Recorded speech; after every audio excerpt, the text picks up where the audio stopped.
jalan terpijak paku. Hari ni sudah jadi 1. Okey, Kak Akak dari mana? Ipoh. So, Akak main sini. Sebab tu tak jumpa Lisa. So, Akak jumpa Lisa kat mana? Dekat TikTok. So, Kakak ni tengok video Lisa kat TikTok teh. Betul. So, Akak ni dia dah bagi dokumen apa semua. So, dia dah lepas 2,500 lah. So, jom macam biasa kita kira bersih tak bersih. So, macam tempat Lisa ni kalau Akak apply 2,500, dapat bersih pun 2,500 lah. Okey. 2, 3, 4, 6, 7, 8, 9, 10. 1,000 kat kira juga nah.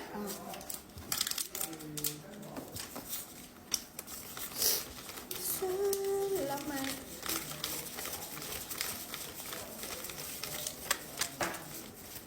Sembilan, 10, 2,000. Teng, teng, teng, teng, teng, teng.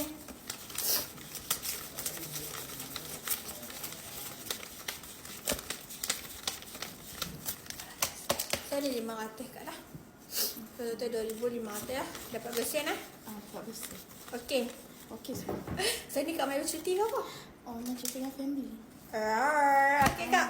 So, apa? Kau nak apply tekan beg biru.